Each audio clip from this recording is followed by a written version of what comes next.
Father, we praise and thank you, Lord. You are a burden bearer for us, Lord. What a wonderful God we have. Thank you for undertaking for all our burdens, Lord.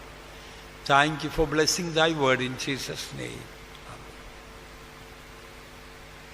We have been studying on Hebrews chapter 11. எபிரேயர் 11ஆம் அதிகாரத்திலிருந்து நாம் படித்து வருகிறோம். Hebrew 11వ అధ్యాయమును మనం నేర్చుకొంచున్నాము. As we know, in the training center, by the grace of God, we want to teach an important lesson for everyone. பயிற்சி நிலையத்திலே கர்த்தருடைய கிருபையினாலே எல்லோருக்கும் ஒரு மிக முக்கியமான பாடத்தை கற்றுக் கொடுக்கும்படியாக நாங்கள் வாஞ்சிக்கிறோம். ఇక్కడ దేవుని యొక్క కృపను బట్టి తర్ఫీదు కేంద్రంలో ఉన్న ప్రతి ఒక్కరికి కూడా ఒక ముఖ్యమైన పాఠమును నేర్పింపగోరుచున్నాము. The just shall live by faith. విశ్వాసத்தினாலே నీతిమాన్ పిழைపాన్. నీతిమంతుడు విశ్వాసం చేతనే జీవించును. We want to teach you this so that whenever God will send you to some other place, you will never get burdened about money. You will never worry about money. You may even forget to pray for money. நீங்கள் எங்கே சென்றாலும் போகிற இடங்களிலே நீங்கள் பணத்தை பற்றி கவலைப்படாமல், பணத்தை பற்றி பாரப்படாமல், பணத்திற்காக ஜெபிப்பதற்கு மறந்தும் விட வேண்டும். அப்படிப்பட்டதான ஒரு நிலவரத்துக்கு நீங்கள் வரும்படியாக இந்த பாடத்தை உங்களுக்கு நாங்கள் கற்றுக் கொடுக்கும்படியாக வாஞ்சிக்கிறோம். ఇక్కడ నుండి మీరు ఏ స్థలంనకు బదిలీ చేయబడి వెళ్ళినప్పటికీ డబ్బును గూర్చినటువంటి భారం లేకుండా, దానిని గూర్చినటువంటి చింత ఏమాత్రం కూడా లేకుండా, దానిని గూర్చినటువంటి ప్రార్థన చేయవల్లని జ్ఞాపకము కొద్దిగా కూడా లేకుండా కనబడు స్థితిలో మీరు ఉండవల్లని ఈ పాఠం మీకు నేర్పించుచున్నాము. This ministry is not the ministry for money, it's the ministry of faith. இந்த ஊழியமானது பணத்தினால் செய்கிறதான ஊழியம் அல்ல, இது விசுவாசத்தினால் செய்கிறதான ஊழியமாக இருக்கிறது. డబ్బును బట్టి చేయనటువంటిది కాదు మన యొక్క సేవ, విశ్వాసమును బట్టి చేయనదే మన సేవ. One day money may fail, but our God will never fail. ஒரு நாள் பணம் இல்லாமல் போகும், ஆனால் நம்முடைய தேவன் ஒருபோதும் நம்மை கைவிட மாட்டார். ఒక దినమున డబ్బు మనల్ని విడిచిపోవచ్చును, అయితే మనకు దేవుడు ఎన్నడూ కూడా మనల్ని విడువడు. Lack of money will never make the ministry to suffer, but lack of faith may make the ministry to suffer. நம் பணம் இல்லாமை நிமித்தமாக, பண குறைவு நிமித்தமாக நம்முடைய ஊழியம் எந்த விதத்திலும் பாதிக்கப்படாது. ஆனால் விசுவாச குறைவு ஏற்படும் பொழுது அது நிமித்தமாக நிச்சயமாக நம்முடைய ஊழியம் பாதிக்கப்படும். డబ్బు కొరతను బట్టి మన యొక్క సేవకు ఏ దెబ్బ తగలదు, అయితే మన యొక్క విశ్వాసం యొక్క కొరతను బట్టి మన యొక్క సేవకు దెబ్బ తగులును. Now what we are trying to teach you, it may not make much sense to you. இப்பொழுது நாங்கள் உங்களுக்கு சொல்லிக் கொடுக்கிறதான காரியங்கள் அந்த அளவுக்கு உங்களுக்கு புரியாமல் இருக்கக்கூடும். ఇప్పుడు మీతో మేము చెప్పినటువంటి కార్యములు అంతగా మీరు గ్రహింపలేకుండా ఉండవచ్చును. Because now you don't need to worry about money, you don't need to worry about food, you are getting everything. ஏனென்றால் இங்கே இருக்கும் பொழுது உங்களுக்கு பணத்தை பற்றி கவலைப்பட வேண்டிய அவசியமில்லை, ஆகாரத்தை பற்றி கவலைப்பட வேண்டிய அவசியமில்லை, எல்லாமே உங்களுக்கு கிடைக்கிறது. ఎందుకనగా మీరు ఇక్కడ ఉన్నంత కాలము డబ్బును గుచ్చియో ఆహారమును గుచ్చియో మీరు చింతపడనక్కర్లేదు. ఎందుకనగా అవన్నీ కూడా మీకు దయచేయబడుచున్నవి. One day you may be sent to a faith home, you have to pay 3,000 rupees rent, you don't have even 1,000 rupees. What will you do? ஒருவேளை நீங்கள் ஒரு குறிப்பிட்ட விசுவாச வீட்டுக்கு அனுப்பப்படும் பொழுது அந்த இடத்திலே 3000 ரூபாய் நீங்கள் அந்த வீட்டுக்கு வாடகையாக கொடுக்க வேண்டி இருக்கும். உங்களுடைய கைகளிலே ஒருவேளை 1000 ரூபாய் கூட இல்லாமல் இருக்கலாம். அந்த நேரத்திலே நீங்கள் என்ன செய்வீர்கள்? ఒకవేళ మీరు ఏదైనా విశ్వాస గృహమునకు మార్పు చేయబడి వెళ్ళినప్పుడు అక్కడ 3000 రూపాయలు ఇంటి అద్దెను మీరు కట్టవలసినది, అయితే మీ చేతిలో 1000 రూపాయలు కూడా ఉండవు. ఆ సమయమందు మీరు ఏం చేయుదురు? Meeting hall is all demolished, you want to build it, halfway through no money, what will you do? Meeting ஹாலை நீங்கள் கீழே இடித்து தள்ளிவிட்டீர்கள், அதை திரும்பமாக கட்ட வேண்டும். பகுதி கட்டின பிற்பாடு அதற்கு பிற்பாடு உங்கள் கைகளிலே பணம் இல்லை, நீங்கள் என்ன செய்வீர்கள்? మీటింగ్ హాల్ అంతే కూడా సగం అంతే కూడా కిందకు పడద్రోసి ఉన్నారు, సగం మట్టుకు పైకి లేపి ఉన్నారు, మిగిలినది కట్టుటకు మీకు చేతిలో డబ్బు లేదు. అప్పుడు మీరేం చేయుదురు? Naturally you can get worried and burdened about money. You even when you go to sleep, all what you think will be about money. இயற்கையாகவே நீங்கள் பணத்திற்காக அதிகமாக கவலைப்பட்டு பாரப்படக்கூடியவர்களாக மாறிவிடுவீர்கள். நீங்கள் படுக்கைக்கு சென்றாலும் இந்த பணத்தை பற்றியே நீங்கள் சிந்தித்துக் கொண்டு கவலைப்பட்டு கொண்டே இருப்பீர்கள். అట్టి సందర్భంలో మీరు సహజంగానే డబ్బును గురించి భారం కలిగి చింతపడుచుందురు. పడకకు మీరు వెళ్ళినప్పటికీ మీకు తలంపులంతా కూడా డబ్బు మీదనే ఉండును. Beloved ones, it is the trick of the devil. அருமையானவர்களே, இது சாத்தானுடைய தந்திரமாக இருக்கிறது. ప్రియులారా, ఇది సాతాన్ యొక్క ఒక తంత్రమై ఉన్నది. We are not called to be burdened for money. பணத்தை பற்றி பாரம் அடையும்படியாக நாம் அழைக்கப்படவில்லை. డబ్బును గూర్చి మనం భారం కలిగినటకు మనం పిలువబడలేదు. We are called to be burdened for the work of God. தேவனுடைய வேலையை பற்றி பாரம் அடையும்படியாகவே நாம் அழைக்கப்பட்டிருக்கிறோம். దేవుని యొక్క పనిని గూర్చిన భారం కలిగినటకే పిలువబడి ఉన్నాము. We are called to be burdened for the perfection of the souls. ஆத்துமாக்களுடைய பூரணத்தை பற்றி நாம் பாரம் அடையும்படியாக அழைக்கப்பட்டிருக்கிறோம். ఆత్మల యొక్క సంపూర్ణత కొరకు భారం కలిగినటకు మనం పిలువబడి ఉన్నాము. We are called to be burdened about the perfection of Zion. Zion பூர்ணமாக்கப்பட வேண்டும் என்பதை பற்றி பாரப்படும்படியாக நாம் அழைக்கப்பட்டிருக்கிறோம். సియోను సంపూర్ణత పొందవలనని గూర్చి భారం కలిగినటకు మనం పిలువబడి ఉన్నాము. When the devil will put the burden of money and materials, that the burden God put in our heart will go from us. பணம், பொருள் இவைகளை பற்றியதான பாரத்தை பிசாசு நம்முடைய இருதயத்திற்குள்ளே வைக்கும் பொழுது கர்த்தர் நம்முடைய இருதயத்திலே நமக்கு தந்ததான பாரங்கள் நம்மை விட்டு போய்விடும். డబ్బు, వస్తువులను గూర్చినటువంటి భారము సాతాను మనలో పెట్టినప్పుడు దేవుడు మన హృదయం అందించినటువంటి భారమంతా కూడా తొలగిపోవును. One day you will be in a far off place, faith home, there will be no money. Don't worry about it. ஒரு நாள் மிக தூரமான ஒரு இடத்திலே ஒரு விசுவாச வீட்டிலே நீங்கள் இருப்பீர்கள். உங்களுடைய கைகளிலே பணம் இல்லாமல் இருக்கக்கூடும். ஆனால் நீங்கள் கவலைப்படவே வேண்டாம். ఒకవేళ ఒక దినమున మీరు చాలా దూరంగా ఉన్నటువంటి విశ్వాస గృహం అందుందురు, మీ చేతిలో డబ్బే ఉండదు, ఆయనను కూడా మీరు చింతపడవద్దు. Don't take any burden about it. அதை பற்றி எந்த விதத்திலும் நீங்கள் பாரம் அடையவே கூடாது. దానిని గురించినటువంటి ఏ భారము మీకు ఉండకూడదు. There is nothing wrong in praying to get money. பணம் கிடைப்பதற்காக ஜெபிப்பதிலே எந்த தவறும் இல்லை. డబ్బు కావాలని ప్రార్థించటంలో తప్పు లేదు. But it is best to avoid that prayer. ஆனால் அப்படிப்பட்டதான ஜெபத்தை தவிர்த்து விடுவது மிகவும் சிறந்ததாக இருக்கும். ఆయనను అటువంటి ప్రార్థన మీరు చేయకుండా ఉండుట మీకు మేలుకరము. And don't bring to your congregation, to your church, we need money, pray for that. Definitely don't do that. நமக்கு பணம் தேவை, அதற்காக ஜெபிக்க வேண்டும் என்கிறதான காரியங்களை சபைக்கு முன்பாக நீங்கள் அறிவிக்க வேண்டாம். మాకు డబ్బు కావాలను, ప్రార్థన చేయండి అనేటువంటి విషయములు సంఘం ఎదుట మీరు చెప్పవద్దు. Work will never suffer for lack of money, but for lack of faith. நம்முடைய ஊழியமானது பண குறைவு நிமித்தமாக பாதிக்கப்படாது. விசுவாச குறைவு ஏற்படும் பொழுது அது பாதிக்கப்படும். డబ్బు కొరతను బట్టి మన సేవకు ఏ దెబ్బ తగలదు గాని మనక విశ్వాసం యొక్క కొరతను బట్టి మనక సేవకు దెబ్బ తగులును. Before we go to the next verse, we will meditate few things again on Hebrews 11:6. அடுத்த வசனத்திற்கு நாம் கடந்து போவதற்கு முன்பாக திரும்பவுமாக எபிரேயர் 11ஆம் அதிகாரம் 6ஆம் வசனத்திலிருந்து சில காரியங்களை நாம் தியானிப்போம். మరుసటి వాక్యమునకు మనం వెళ్ళుటకు ముందుగా హెబ్రీ 11వ అధ్యాయము 6వ వాక్యం నుండి మరికొన్ని విషయములను మనం ధ్యానించెదము. But without faith it is impossible to please him, for he that cometh to God must believe that he is, and that he is a rewarder of them that diligently seek him. விசுவாசம் இல்லாமல் தேவனுக்கு பிரியமாய் இருப்பது கூடாத காரியம். ஏனென்றால் தேவனிடத்தில் சேருகிறவன் அவர் உண்டென்றும் அவர் தம்மை தேடுகிறவர்களுக்கு பலன் அளிக்கிறவர் என்றும் விசுவாசிக்க வேண்டும். విశ్వాసం లేకుండా దేవునికి ఇష్టడైండుట అసాధ్యము. దేవుని యొద్దకు వచ్చేవాడు ఆయన ఉన్నాడనియు తన్ను జాగ్రత్తగా వెతుకువారికి ఫలము దయచేవాడనియు నమ్మవలెను గదా. Last week we studied that word faith also speaks about faithfulness. கடந்த வாரத்திலே விசுவாசம் என்கிறதான வார்த்தை உண்மையா இருப்பது என்பதை பற்றியும் அது பேசுகிறதாக நாம் கற்றுக்கொண்டோம். గత వారం నందు విశ్వాసం అను మాట నమ్మకత్వమును సూచించినదని మనం చదివి ఉన్నాము. So without faithfulness it is impossible to please God. உண்மையா இல்லாமற் போனால் நாம் தேவனை பிரியப்படுத்துவது கூடாத காரியமாகும். నమ్మకముగా లేకుండా మనం దేవునికి ఇష్టలమై ఉండుట అసాధ్యము. Last week also we meditated about Amorites, the very emblem and embodiment of pride. கடந்த வாரத்திலே எமோரியரை பற்றி கற்றுக்கொண்டோம். அவர்கள் பெருமைக்கு அடையாளமாக, பெருமையின் சொருபிகளாக இருக்கிறார்கள். మనము గత వారమందు అమోరీలను గూర్చి నేర్చుకొని ఉన్నాము. ఈ అమోరీలే గర్వమునకు సూచనగా కనబడుచున్నారు.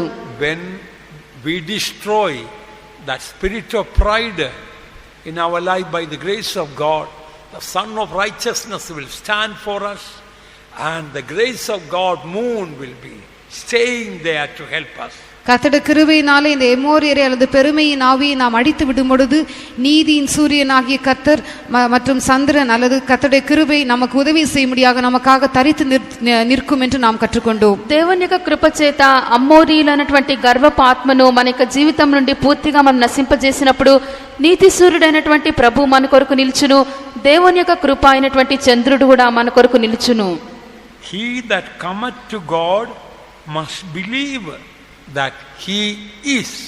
தேவனிடத்தில் சேருகிறவன் அவர் உண்டென்று விசுவாசிக்க வேண்டும். దేవుని యొద్దకు వచ్చువాడు ఆయన ఉన్నాడని నమ్మవలెను. It doesn't say he that cometh to God must believe that he was or he is going to be, but he is in present tense. இந்த இடத்திலே நாம் வாசிக்கும் பொழுது தேவனிடத்தில் சேருகிறவன் அவர் இருந்தார் என்று விசுவாசிக்க வேண்டும் என்று சொல்லப்படவில்லை, அல்லது தேவனிடத்தில் சேருகிறவன் அவர் இனி வரப்போகிற நாட்களில் இருப்பார் என்று விசுவாசிக்க வேண்டும் என்று சொல்லப்படவில்லை. அவர் உண்டு என்று விசுவாசிக்க வேண்டும் என்று சொல்லப்பட்டிருக்கிறது. ఇక్కడ దేవుని యొద్దకు వచ్చేవాడు ఆయన ఉన్నాడని విశ్వసింపవలెను అనగా ఈ యొక్క వర్తమాన కాలమందు దాన్ని విశ్వసింపవలెను. భూతకాలంలోనో లేక భవిష్యత్ కాలంలోనో దేవుడు ఉన్నాడన్నటువంటి కార్యమును అతను విశ్వసించుట కాదు. What is mean by God is, not God was or God is going to be, but God is. தேவன் இருந்தார் என்று அல்ல, தேவன் இருக்க போகிறார் என்று அல்ல, இப்பொழுது இருக்கிறார், இப்பொழுது அவர் உண்டு என்று விசுவாசிக்க வேண்டும் என்று சொல்லும்போது அதனுடைய பொருள் என்ன? దేవుని యొద్దకు వచ్చేవాడు ఆయన ఉన్నాడని ఇప్పుడు వర్తమాన కాలమందు విశ్వసించుట, భూతకాలంలోనో లేక భవిష్యత్ కాలంలో కాదు, ఇప్పుడు వర్తమాన కాలంలో ఆయన ఉన్నాడని విశ్వసించుట అనగా అర్థమేమై ఉన్నది? God told, I am that I am. நான் இருக்கிறவராகவே இருக்கிறேன் என்று கர்த்தர் சொன்னார். ప్రభు నేను ఉన్నవాడను అనువాడునై ఉన్నానని చెప్పెను. Psalm 46:1 says he is a very present help. 46ஆம் சங்கீதத்திலே அவர் அனுகூலமான துணை அல்லது அவர் நம்மோடு கூட இருக்கிறதான துணை என்று சொல்லப்பட்டிருக்கிறது. 46వ కీర్తన యందు ఆయన నమ్ముకొనదగిన సహాయకుడు. So God is present now to help us. ஆகவே கர்த்தர் இப்பொழுது நமக்கு உதவி செய்யும்படியாக, நமக்கு துணை நிற்கும்படியாக இப்பொழுது அவர் இருக்கிறார். అందుచేత మన యొక్క ప్రభు ఇప్పుడు మనకు సహాయం చేయుటకు సహాయకుడై ఉన్నాడు. Now he is able to make us and keep us ready for the rapture. இப்பொழுது அவர் நம்மை அந்த வருகை நாளுக்காக ஆயத்தமாக்கப்பட்டவர்களாக இப்பொழுது நம்மை ஆயத்தமாக வைக்கும்படியாக அவர் நம்மோடு இருக்கிறார். ప్రభు యొక్క రాకడ కొరకు సిద్ధపరచుటకు ఇప్పుడు మన యొక్క ప్రభు మనకు సహాయకుడై ఉన్నాడు. The Hebrews 11th chapter, how does it start? எபிரேயர் 11ஆம் அதிகாரம் எவ்விதமாக ஆரம்பிக்கிறது? హెబ్రీ 11వ అధ్యాయము ఎలాగన ఆరంభించబడుచున్నది? In English it starts, now faith is the substance. So now faith. ஆங்கில வேதாகமத்தின்படி இப்பொழுதோ விசுவாசமானது இப்பொழுது என்கிறதான வார்த்தையை கொண்டு அது ஆரம்பமாகிறது. ఆంగ్లం నందు ఇప్పుడు విశ్వాసం అన్నది అని చెప్పి ఇప్పుడుతో ఆరంభించబడి ఉన్నది. So God wants us to believe now he is working for us. ஆகவே இப்பொழுது கர்த்தர் நமக்காக கிரியை செய்து கொண்டிருக்கிறார் என்பதை நாம் விசுவாசிக்க வேண்டும் என்று தேவன் விரும்புகிறார். అందుచేత మన ప్రభు ఇప్పుడు మన కొరకు క్రియ చేయుచున్నాడని మనం విశ్వసింపవలెను కోరుచున్నాడు. The most encouraging verse in the Bible for me is Jude 24. என்னுடைய ஜீவியத்திலே இந்த முழு வேதாகமத்திலும் அதிகமாக உற்சாகமூட்டக்கூடியதான ஒரு வசனம் யூதா நிருபம் 24ஆம் வசனம். ఈ యొక్క పూర్తి బైబిల్లో కూడా నాకు మిక్కిలి ఉత్సాహం కలిగించినటువంటి వాక్యం ఏదనగా యూదా వ్రాసిన పత్రిక 24వ వాక్యము. In English it is starting with now. ஆங்கில வேதாகமத்திலே இப்பொழுது என்கிறதான வார்த்தையினால் அந்த வசனம் ஆரம்பமாகிறது. ఆంగ్లం నందు ఇప్పుడు అన్నటువంటి మాటతో ఈ వాక్యం ఆరంభించబడుచున్నది. Now unto him that is able to keep you from falling and to present you faultless before the throne of glory with exceeding grace. இப்பொழுது வடுவாதபடி உங்களை காக்கவும் தமது மகிமையுள்ள சன்னிதானத்திலே மிகுந்த மகிழ்ச்சியோடு உங்களை மாசற்றவர்களாய் நிறுத்தவும் வல்லமையுள்ளவர் என்று நாம் வாசிக்கிறோம். ఇప్పుడు తొట్టిల్లకుండా మిమ్మను కాపాడుటకును తన మహిమ ఎదుట ఆనందంతో మిమ్మను నిర్దోషులనుగా నిలవబెట్టుటకును శక్తిగల మన అద్వితీయ రక్షకుడు. That verse Jude 24, we can call it the verse of most holy faith. மகா பரிசுத்தத்துக்கு ஏற்றதான வசனம் என்று இந்த யூதா நிருபம் 24ஆம் வசனத்தை நாம் சொல்லலாம். యూదా 24వ వాక్యమును మనము అతి పరిశుద్ధమైనటువంటి వాక్యం అని చెప్పి మనం చెప్పవచ్చును. Other languages it may not be that clear. That word some languages now is missing the most important word. மற்ற பல மொழிகளிலே அது அந்த இப்பொழுது என்கிறதான வார்த்தை காணப்படுகிறதில்லை. ఇతర భాషల్లో ఇప్పుడు అన్నటువంటి మాట కనబడటలేదు. What is the meaning of that verse? அந்த வசனத்தின் அர்த்தம் என்ன? ఈ వాక్యం యొక్క అర్థమేమి? Now if Jesus comes, I believe he is able to keep me ready. இப்பொழுது இயேசு வந்தால் இப்பொழுது உடனடியாக அவரை சந்திக்கும்படியாக அவர் என்னை ஆயத்தமாக வைப்பார் என்பதை நான் விசுவாசிக்கிறேன். ఇప్పుడు యేసు వచ్చినట్లయితే నన్ను ఇప్పుడు ఆయన సన్నిధిలో ఆయన నిలవబెట్టుటకు శక్తిమంతుడు అని విశ్వసించున్నాను. Sometimes the devil may put, oh, I may need at least 3 months to be ready for the rapture. சில சமயங்களிலே பிசாசு இப்படி ஒரு எண்ணத்தை உங்களுக்குள்ளே கொண்டு வருவான். நான் கர்த்தருடைய வருகைக்காக ஆயத்தப்படும்படியாக குறைந்தபட்சம் 3 மாதமாவது எனக்கு தேவை. కొన్నిసార్లు సాతాను ఇటువంటి తలంపును మీకు మనసులో తీసుకొని రావచ్చును. ప్రభు యొక్క రాకడకు సిద్ధపడుటకు నాకు ఇంకను కూడా 3 నెలలు పట్టును. Oh, I may need another 7 days of fasting prayer to be ready for the rapture. கர்த்தருடைய வருகைக்காக ஆயத்தப்படும்படியாக இன்னும் ஒரு முறை எனக்கு 7 நாள் உபவாச ஜெபம் தேவை. ప్రభు యొక్క రాకడకై సిద్ధపడుటకు మరొకసారి నాకు 7 దినములు ఉపవాస ప్రార్థన కావలెను. No, now he is able to do that. அப்படியல்ல, இப்பொழுதே உடனடியாக அவர் அதை செய்ய வல்லவராக இருக்கிறார். అలాగన కాదు, మన యొక్క ప్రభు ఇప్పుడే అలాగన చేయుటకు ఆయన శక్తిమంతుడు. Hebrews 11:6 says, he that cometh to God must believe that he is. ஆகவே எபிரேயர் 11ஆம் அதிகாரம் 6ஆம் வசனத்திலே நாம் வாசிக்கும் பொழுது தேவனிடத்தில் சேருகிறவன் அவர் உண்டென்று விசுவாசிக்க வேண்டும். హెబ్రీ 11వ అధ్యాయము 6వ వాక్యం నందు దేవుని యొద్దకు వచ్చేవాడు ఆయన ఇప్పుడు ఉన్నాడని విశ్వసింపవలెను. So now he is able to keep me ready. இப்பொழுது அவர் என்னை ஆயத்தமாக வைக்கும்படியாக அவர் வல்லவராக இருக்கிறார். ఇప్పుడు ప్రభు నన్ను సిద్ధముగా ఉంచుటకు ఆయన శక్తిమంతుడు. That is the real faith. இதுதான் மெய்யான விசுவாசம். ఇది యథార్థమైన విశ్వాసము. And God will honor our faith. நம்முடைய விசுவாசத்தை கர்த்தரும் கனப்படுவார். అలాగే ప్రభు మన యొక్క విశ్వాసమును ఘనపరచును. If you think you need 3 months to be ready for the coming of the Lord, even if 30 years you live, that attitude may not change in you. கர்த்தருடைய வருகைக்காக ஆயத்தப்படும்படியாக எனக்கு 3 மாதங்கள் தேவை என்று நீங்கள் நினைப்பீர்கள் என்றால் 30 வருடங்கள் நீங்கள் உயிரோடு இருந்தாலும் கூட அந்த மனப்பான்மை உங்களை விட்டு மாறவே மாறாது. ప్రభు యొక్క రాకడకై సిద్ధపడుటకు 3 నెలలు నాకు కావాలని చెప్పి మీరు అనుకున్నట్లయితే ఒకవేళ 30 సంవత్సరములు గడిచినప్పటికీ ఆ యొక్క మనస్తత్వం మీలో నుండి మారదు. For he that cometh to God must believe that he is, and that he is a rewarder of them that diligently seek him. ஏனென்றால் தேவனிடத்தில் சேருகிறவன் அவர் உண்டென்றும் அவர் தம்மை தேடுகிறவர்களுக்கு, அதாவது அவர் தம்மை கவனமாய் தேடுகிறவர்களுக்கு பலன் அளிக்கிறவர் என்றும் விசுவாசிக்க வேண்டும். దేవుని యొద్దకు వచ్చేవాడు ఆయన ఉన్నాడనియో తన్ను జాగ్రత్తగా వెతుకు వారికి ఫలం దయచేవాడనియో నమ్మవలెను. Why should we diligently seek the Lord? நாம் ஏன் மிகவும் கவனமாய் ஜாக்கிரதையாய் கர்த்தரை தேட வேண்டும்? ఎందుకొరకు మనము జాగ్రత్తగా ప్రభువుని వెతకవలెను? Because there is a main reason why we need to diligently seek God, desperately seek God.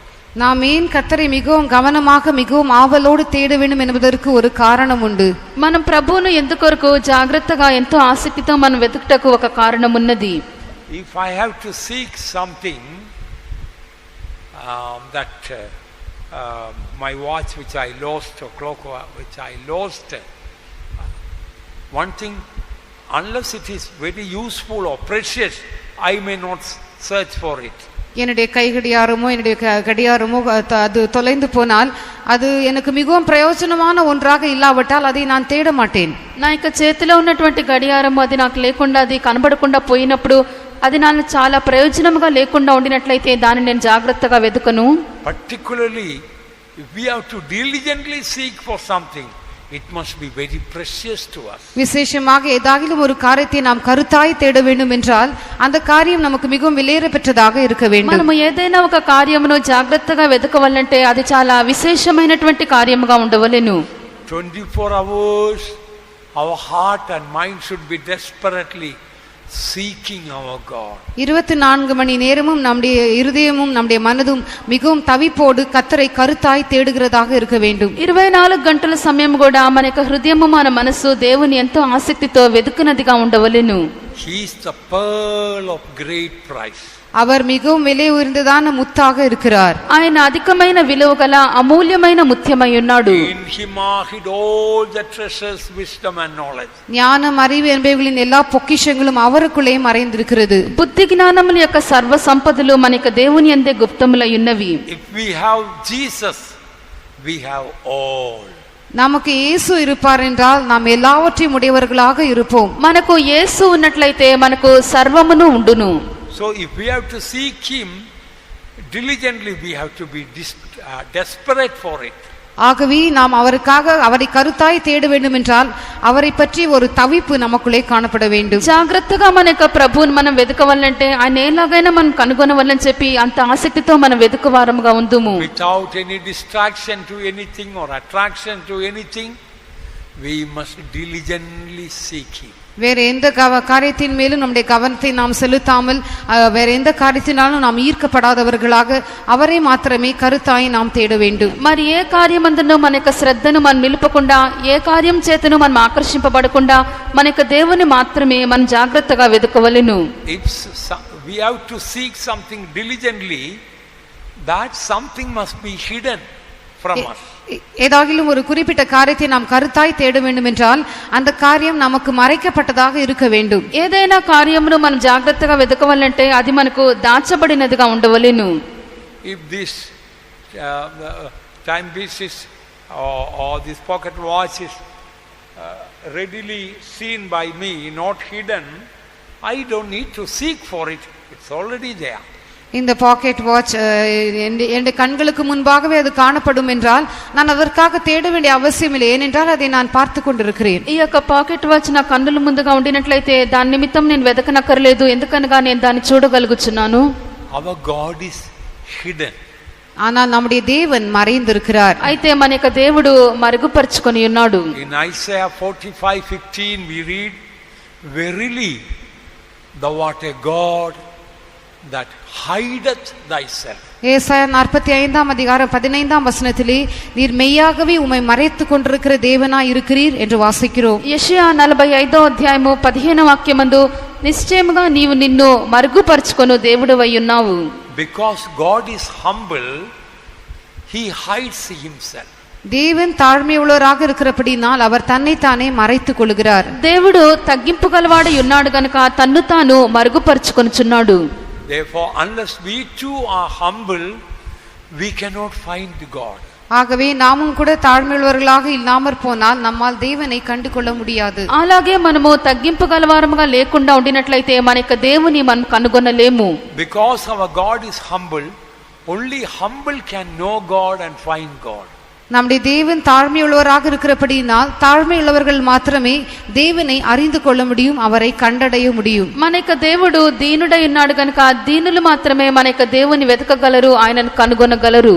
Our heart and soul desperately should be diligently seeking God. நம்முடைய இருதயமும் நம்முடைய ஆத்மாவும் கர்த்தருக்காக மிகவும் ஏக்கத்தோடு ஆவலோடு அதிகமாக கருத்தாய் அவரை தேடக்கூடியதாக இருக்க வேண்டும். మన యొక్క హృదయమును మన యొక్క ప్రాణమును దేవుని ఎలాగైనా కనుగొనవలని తప్పనిసరిగా జాగ్రత్తగా వెతుకునదిగా ఉండవలెను.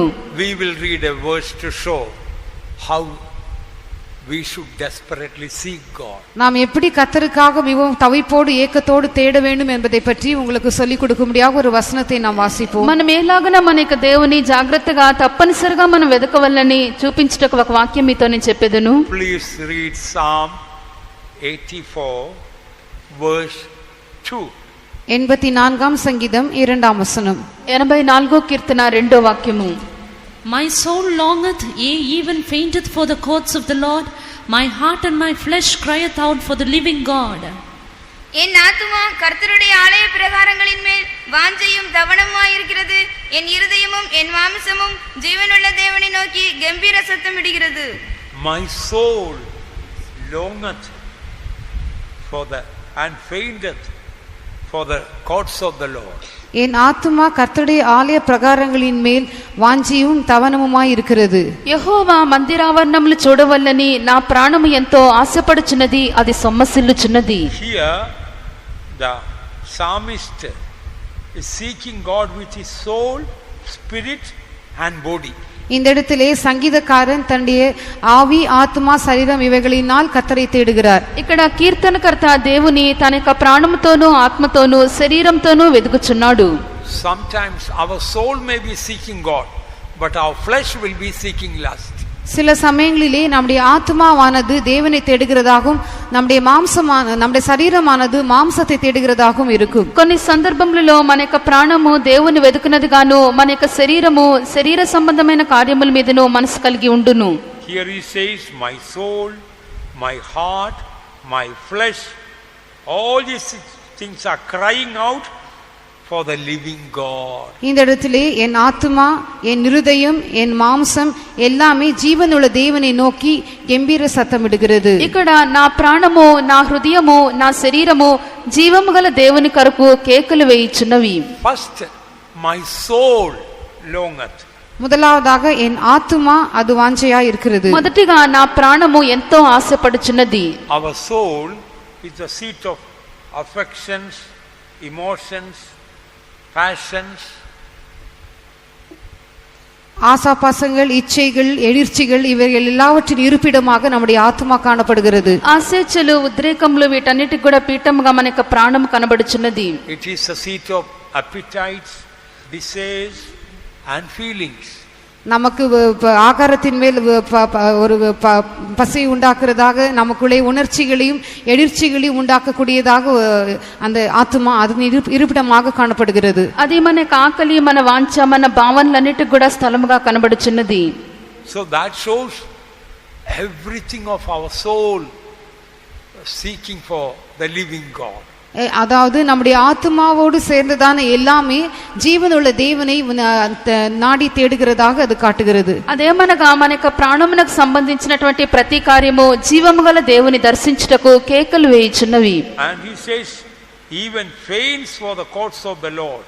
அது என்னுடைய ஆத்துமா தேவனுடைய ஆலய பிரகாரங்களின் மேல் தவனமா இருக்கிறது, அல்லது ஆங்கில வேதாகமத்தின்படி அதன் மேல் வாஞ்சித்து சோர்ந்து போகிறது என்று நாம் வாசிக்கிறோம். యెహోవా యొక్క మందిరావరణమును చూడవల్లని అది ఎంతగానో సొమ్మసిల్లుచున్నది. You know, fainting, when a person is in extreme sorrow, a person will faint.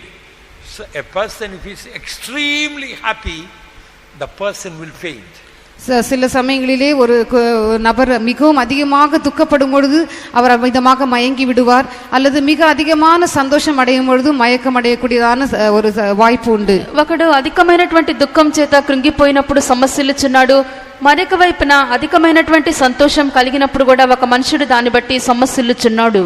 So fainting show our extreme emotions. இந்த இடத்திலே மயங்கி விடுவது என்று சொல்லும் பொழுது நம்முடைய எதிர்ச்சிகளின் உச்சக்கட்டத்தை அது காட்டுகிறது. ఇక్కడ మనం సొమ్మసిల్లిపోవట అని చెప్పినప్పుడు అది మన యొక్క ఉద్రేకముల యొక్క ఉన్నతమైన స్థితిని సూచించున్నది.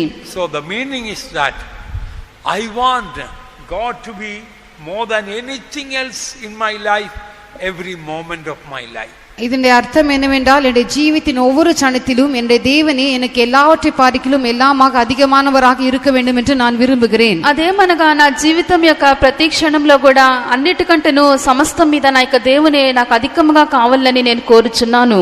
The meaning is that I am willing to die so that God may become real in my life. என்னுடைய ஜீவித்திலே தேவன் ஒரு மெய்ப்பொருளாக மாறும்படியாக நான் மரிக்கவும் ஆயத்தமாக இருக்கிறேன் என்பதே அதன் பொருளாகும். నా యొక్క జీవితమందు దేవుడు నిజస్థుడుగా మారినట్లుగా నేను మరణించటకు కూడా నేను సిద్ధంగా ఉన్నానని అర్థము. So he is a rewarder of them that diligently seek him. அவரை கருத்தாய் தேடுகிறவர்களுக்கு அவர் பலன் அளிக்கக்கூடியவராக இருக்கிறார். తన్ను జాగ్రత్తగా వెదుకు వారికి ఫలము దయచేయువాడు. So our spirit, soul and body, as a deer pants for the water brooks, so panteth after thee, O my God. That should be our experience. மானானது நீரோடைகளை வாஞ்சித்து கதறுவது போல தேவனே என் ஆத்மா உம்மை வாஞ்சித்து கதறுகிறது என்கிறதான அனுபவம் நம்முடைய ఆవి ఆత్మ శరీరத்திலே కాణపడ வேண்டும். దుప్పి నీటి వాగుల కొరకు ఆశపడి నట్లుగా తృష్ణగొనినట్లుగా మన యొక్క ప్రాణము ఆత్మ శరీరములు కూడా దేవుని కొరకు ఆశపడి అవి తృష్ణగొనవలెను. Seeking God means seeking His character. தேவனை தேடுவது என்றால் தேவனுடைய சுபாவத்தை தேடுவதாகும். దేవుని వెతుకుటనగా దేవుని యొక్క స్వభావమును మనం వెతుకుటయున్నది. God is a spirit. தேவன் ஆவியாய் இருக்கிறார். దేవుడు ఆత్మయున్నాడు. He is invisible. அவர் அதரிசனமானவராக இருக்கிறார். ఆయన అదృశ్యుడు. So that spirit should come and make our spirit sanctified. அந்த ஆவி நமக்குள்ளே வந்து நம்முடைய ஆவியை பரிசுத்தமாக்க வேண்டும். ఆ యొక్క ఆత్మ మనలోనికి దిగి మన యొక్క ఆత్మను పరిశుద్ధపరచవలెను. In other words, our extreme emotion should be crying for the character, the purity of our God. அது வேறு வார்த்தைகளிலே சொல்ல வேண்டும் என்றால் நம்முடைய தேவனுக்காக நம்முடைய தேவனுடைய தூய்மையை அடையும்படியாக நாம் அதிகமாக ஏங்கிக் கொண்டிருக்க வேண்டும். அதுவே நம்முடைய எழுச்சியின் உச்சகட்டமாக இருக்க வேண்டும். అదేమనగా దేవుని యొక్క పవిత్రత ఆయన యొక్క స్వభావమును మనం పొందుకొను వల్లనే మన ప్రాణమందు అధికమైన తృష్ణ మనలో ఉండవలెను. He is a rewarder of them that diligently seek Him. What is the reward? தம்மை கருத்தாய் தேடுகிறவர்களுக்கு அவர் பலன் அளிக்கிறவராக இருக்கிறார். அவர் கொடுக்கிறதான பலன் என்ன? తన్ను జాగ్రత్తగా వెతుకు వారికి ఫలము దయచేవాడు. ఆ యొక్క ఫలము ఏమై ఉన్నది? Our Lord Himself is the greatest reward for us. நம்முடைய தேவன் தாமே மிக பெரிதான பலனாக இருக்கிறார். మన యొక్క దేవుడే మనకు గొప్ప బహుమానము ప్రతిఫలమై ఉన్నాడు. The Lord appeared to Abraham and told, I am your exceeding great reward. கர்த்தர் தாமே ஆபிரகாமுக்கு வெளிப்பட்டு நானே உனக்கு மகா பெரிய பலனுமாய் இருக்கிறேன் என்று சொன்னார். యెహోవా అబ్రహామునకు బయలుపడి నేనే నీకు గొప్ప బహుమానం అని చెప్పెను. We don't need any reward other than our God Himself. நம்முடைய தேவன் ஒருவரே அல்லாமல் நமக்கு வேறு எந்த பலனும் அவசியமில்லை. మన యొక్క దేవుడు తప్ప మరి ఏ బహుమానమును మనకు అక్కర్లేదు. We don't need any blessing any further as long as we have the God of all blessings with us. எல்லா ஆசீர்வாதங்களும் ஊற்றாகி இருக்கிற தேவன் நம்மோடு இருக்கும் பொழுது அவரை பார்க்கிலும் வேறு அதிகமான எந்த காரியமும் நமக்கு அவசியப்படாது. సకల ఆశీర్వాదం లేక ఊటగా మన యొక్క దేవుడు మనతో కూడా ఉండినప్పుడు దానికంటే అత్యధికమైన బహుమానము మనకి ఏది కూడా అక్కర్లేదు. We don't need a bottle of water from the ocean to collect if the whole ocean belongs to us. முழு சமுத்திரமும் நமக்கு சொந்தமானதாக இருக்கும் என்றால் நாம் அதிலிருந்து போய் கொஞ்சம் தண்ணீரை நமக்காக சேர்க்க வேண்டியது அவசியமில்லை. సముద్రం అంతా కూడా మనకు సొంతంగా ఉండినప్పుడు ఆ సముద్రం యొద్దకు వెళ్ళి మన కొరకు ఒక సీసా నీళ్లను తీసుకొని వచ్చి అక్కర్లేదు. We don't need to seek for little grace when God of all grace is in us.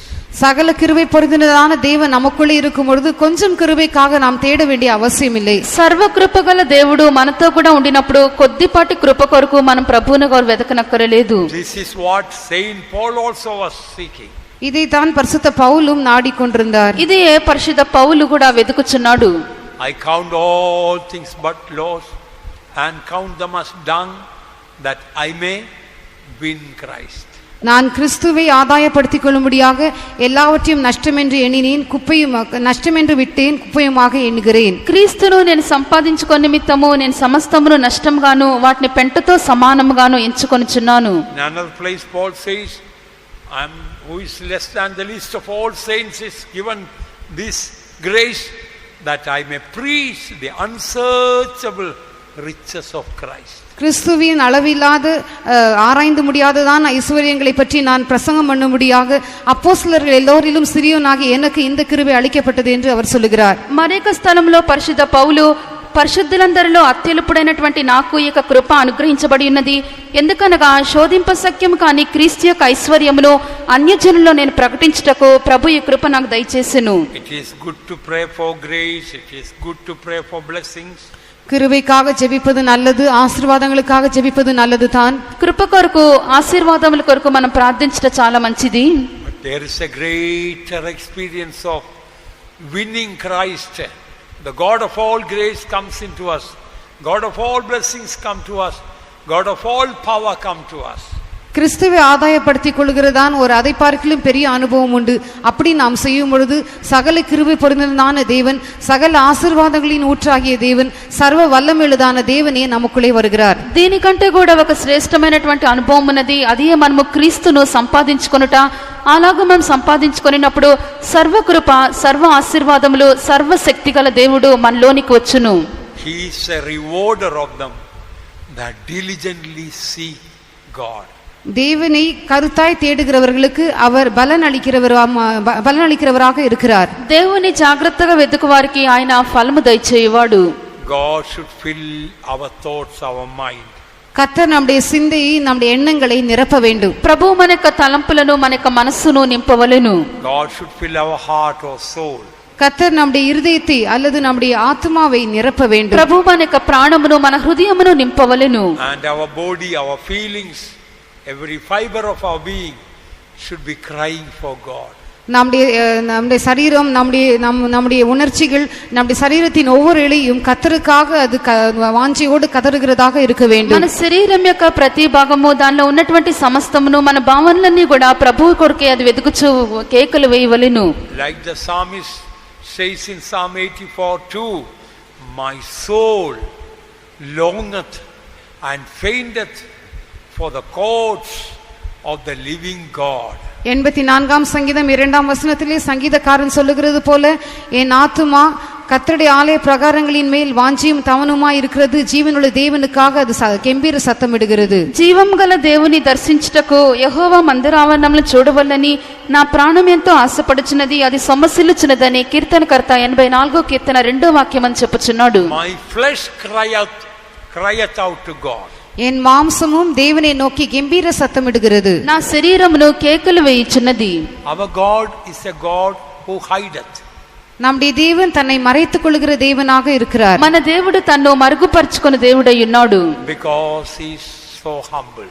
ஏனென்றால் அவர் அந்த அளவுக்கு தாழ்மையுள்ளவராக இருக்கிறார். ఎందుకనగా ఆయన అంతగా తగ్గింపు గలవాడై ఉన్నాడు. Before we go to the next verse, shall we close our eyes? அடுத்த வசனத்திற்கு நாம் கடந்து போவதற்கு முன்பாக நம்முடைய கண்களை மூடுவோமாக. తరువాత వాక్యమునకు మనం వెళ్ళటకు ముందుగా మన కన్నులను మనం మూసేదము. The Lord may grant the grace that our heart, our soul, our spirit, our body, everything will cry out for the living God, for that we will praise God. நம்முடைய ஆவி, ஆத்மா, சரீரம், நம்முடைய இருதயம் எல்லாமே ஜீவனுள்ள தேவனுக்காக அதுக்கு கெஞ்சி கதறக்கூடியதாக கர்த்தர் மாற்றும்படியாக நாம் ஸ்தோத்திரம் பண்ணுவோம். మన ఆత్మయు, మన ప్రాణము, మన హృదయము, మన జీవమంతా కూడా జీవము గల దేవుని కొరకు కేకలు వేయుటకు ప్రభు మనకు సహాయం చేయనట్లుగా స్తోత్రించదము. Praise the Lord, praise the Lord, praise the Lord, praise the Lord, praise the Lord, praise the Lord, praise the Lord, praise the Lord.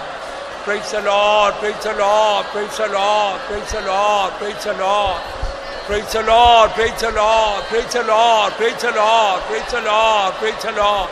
Praise the Lord, praise the Lord, praise the Lord, praise the Lord. Now we will go to the 7th verse. இப்பொழுது நாம் 7ஆம் வசனத்திற்கு Next verse is 7? Right, 7th verse.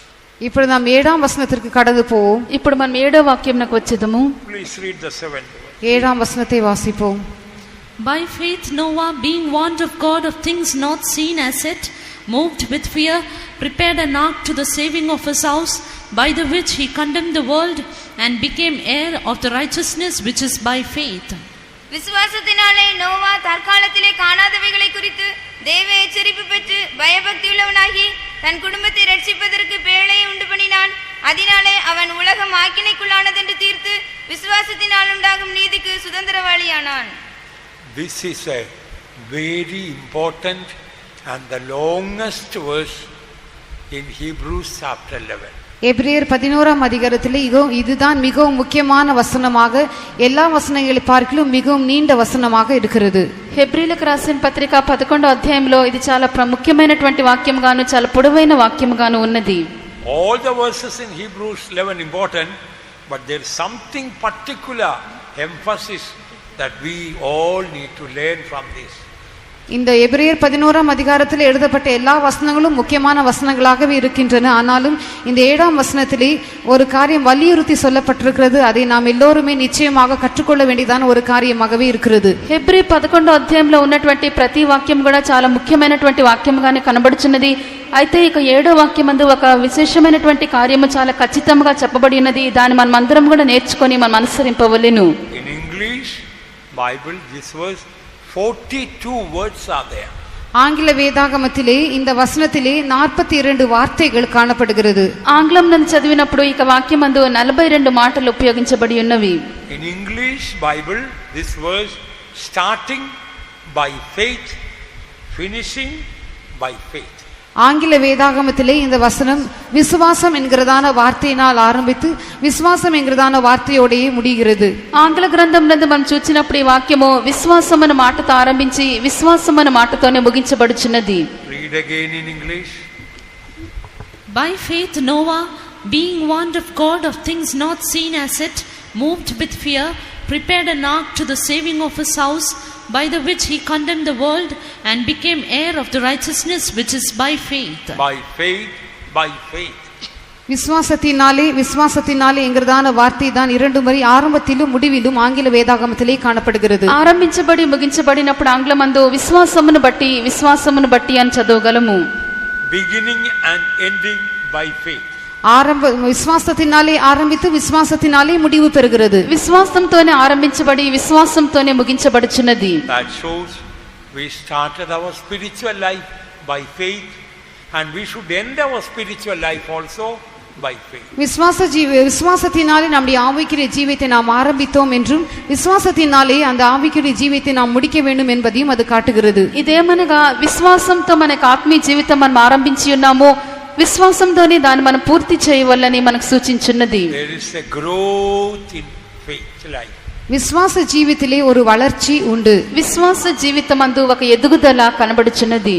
Saint Augustine says, faith is to believe what we do not see, and the reward of faith is to see what we believe.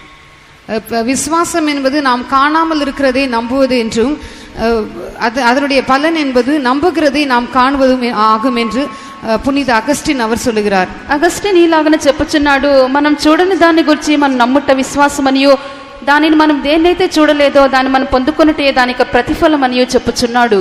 I will say it again. Faith is to believe what we do not see, and the reward of faith is to see what we believe. விசுவாசம் என்பது நாம் காணாதவைகளை நம்புவதாகும். மற்றும் நாம் எந்த காரியத்தை நாம் பெற்றுக்கொள்கிறோம். ఈ యొక్క విశ్వాసం అని చెప్పినప్పుడు మనం దేనినైతే చూచట్లేదో దాని యందు విశ్వాసం ఉంచుతున్నామో, విశ్వాసం యొక్క ప్రతిఫలం అని చెప్పినప్పుడు మనం విశ్వసించిన దాన్ని చూచుటయే ఆ యొక్క ప్రతిఫలం అయి ఉన్నది. நாம் விசுவாசிக்கிறதை காண்பதே அதனுடைய பலன் ஆகும். So faith is to believe what we do not see. நாம் காணாததை விசுவாசிப்பதே விசுவாசமாகும். విశ్వాసం అని చెప్పినది మనం చూడని దాన్ని మనం నమ్ముటయే విశ్వాసము. And reward of the faith is to see what we believe. நாம் எதை நம்புகிறோமோ அதை காண்பதே அந்த விசுவாசத்தின் பலன் ஆகும். మనం దేన్నైతే విశ్వసించున్నామో దానిని చూచుటయే ఆ విశ్వాసం యొక్క ప్రతిఫలము. And look at this verse. இந்த வசனத்தை கவனித்து பாருங்கள். ఈ యొక్క వాక్యమును చూడుడి. Two things Noah did not see in his life. Noah தன்னுடைய ஜீவிதத்திலே 2 காரியங்களை காணவில்லை. నోవహు తన యొక్క జీవితమందు అది వరకు 2 కార్యములను చూడలేదు. He never saw flood. அவன் அதுவரைக்கும் ஜலப்பிரளயத்தை கண்டதில்லை. అంత మటుకు జలప్రళయంను చూడలేదు. He never saw a huge ship. ஒரு பெரிதான படகை அவன் கண்டதும் இல்லை. ఒక పెద్ద ఓడను కూడా అతను చూడలేదు. But God spoke about both and he believed it. ஆனால் 2 காரியங்களை பற்றியும் கர்த்தர் அவனிடத்திலே பேசினார், அவனும் அதை விசுவாசித்தான். అయితే ఇక 2 కార్యములను గురించి ప్రభు అతనితో మాట్లాడెను, అతను విశ్వసించెను. Before that there was no flood, there was not even rain. அதற்கு முன்பாக ஜலப்பிரளயம் உண்டாகவில்லை, மழையும் வந்ததில்லை. దానికి ముందుగా జలప్రళయం లేకుండెను, అంతేకాదు వర్షమే అతను చూడలేదు. You see, after heavy rain for so many days only flood will start. அதிக நாட்கள் மிகவும் அதிகமான மழை பெய்த பிற்பாடு தான் ஜலப்பிரளயம் உண்டாகும். అధికముగా అనేక దినములు వర్షం కురిసిన పిమ్మటనే వరదలు వచ్చును. Although he had never seen flood or not even rain, he believed it. ஜலப்பிரளயத்தையும் கண்டிருக்கவில்லை, அவன் மழையையும் கண்டதில்லை, ஆனாலும் அவன் தேவன் சொன்னதை விசுவாசித்தான். జలప్రళయమును చూడలేదు, వర్షమును కూడా చూడలేదు, అయినప్పటికీ దేవుని చెప్పిన మాటను విశ్వసించెను. And he saw the flood also. அவன் ஜலப்பிரளயத்தையும் கண்டான். పిమ్మట జలప్రళయమును కూడా చూచెను. So the faith is to believe what you are not seen, and reward of faith is to see what you believe. நான் விசுவாசம் என்று சொல்லும் பொழுது நாம் காணாததை நம்புவதே விசுவாசமாக இருக்கிறது. அதன் பலன் என்று சொல்லும் பொழுது நாம் எதை காண்கிறோமோ அதை நாம் விசுவாசிப்பதாக இருக்கிறது. కావున విశ్వాసం అని చెప్పినప్పుడు మనము చూడని దాన్ని మనం నమ్ముటయే విశ్వాసము. ఈ విశ్వాసం యొక్క ఫలము అనగా మనం విశ్వసించిన దాన్ని మనం చూచుటయే ఆ ఫలము. And he never saw a huge ship. ஒரு பெரிய பேழை அவன் கண்டதே இல்லை. ఒక పెద్ద ఓడను కూడా అతడు చూడలేదు. He might have seen small little boats. சிறிய சிறிய கப்பல்களை ஒருவேளை அவன் கண்டிருக்க கூடும். boat ன்னு சொன்னால் வல்லம், చిన్న చిన్న పడవలను దోణిలను అతడు చూడలేదు.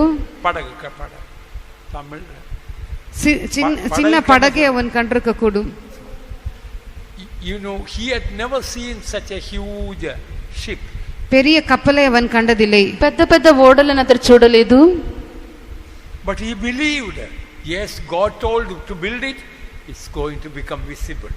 ஆனால் அவன் அதை விசுவாசித்தான். கர்த்தர் இதை உண்டாக்கும்படியாக சொன்னார். ஆகவே அவன் இதை உண்டாக்கினான். அது தரிசனம் பார்க்கக்கூடியதான ஒன்றாக மாறினது. అయితే ప్రభు చెప్పినది విశ్వసించి ఉన్నాడు, అందుచేత అతడు చూడగలిగినదిగా అది మారి ఉన్నది. It might have been very difficult to believe. அதை நம்புவது அவனுக்கு மிகவும் கடினமான காரியமாக இருந்திருக்கும். దాన్ని విశ్వసించుటకు అతనికి ఎంతో కఠినంగా ఉండవచ్చును. In the first place, nobody never built one before.